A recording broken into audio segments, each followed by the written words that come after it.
देखिए, वो विचार तरंगों वाली जो बात है ना, सोर्स उसे एक तरह के रूपक मतलब मेटाफर की तरह इस्तेमाल करता है। अच्छा। जैसे रेडियो तरंगें होती हैं जो दिखती नहीं पर जानकारी ले जाती हैं। पर लेख ये नहीं कह रहा कि ये कोई फिजिकल तरंगे हैं जिन्हें हम नाप सकते हैं। ये बस एक सोचने का तरीका है कि कैसे हमारे अंदर के विचार या शायद भावनाएं बाहर की दुनिया पर खासकर दूसरे लोगों पर असर डाल सकती हैं। ओके।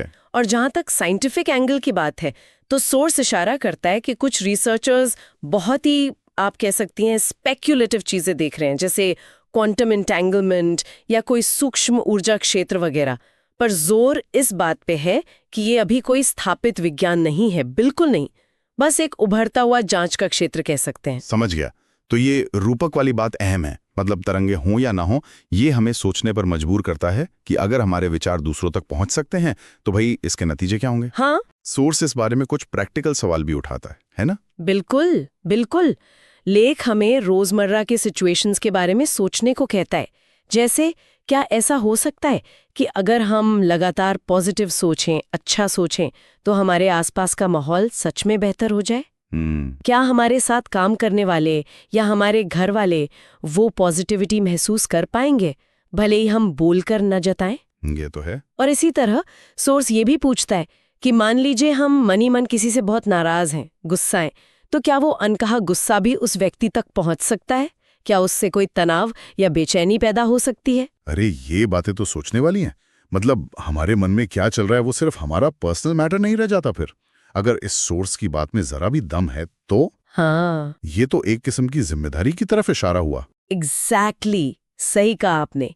सोर्स इसी जिम्मेदारी पर जोर देता है। अगर हमारे विचारों में सच में ये ताकत है दूसरों को प्रभावित करने की, तो भाई हमें अपने मेंटल स्पेस को लेकर ज्यादा सावधान, ज्यादा सजग होना होगा। और लेख का तर्क ये भी है कि ये सिर्फ दूसरों की भलाई की बात नहीं है, ये हमारे खुद के अनुभव को भी बेहतर बनाता है।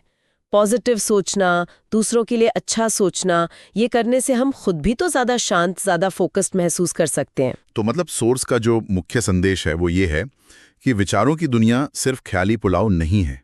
इसका एक असर हो सकता है, मुमकिन है, और ये हमें रुककर सोचने को कहता है। अगली बार जब कोई बहुत तेज नेगेटिव या पॉजिटिव विचार मन में आए तो रुकें और सोचें, क्या आप चाहेंगे कि ये विचार आपके आसपास के लोगों तक पहुंचे? हाँ, और लेख एक तरह से सुझाव भी देता है कि अपने विचारों को सचेत रूप से चुनना, ये एक प्रैक्टिस हो सकती है।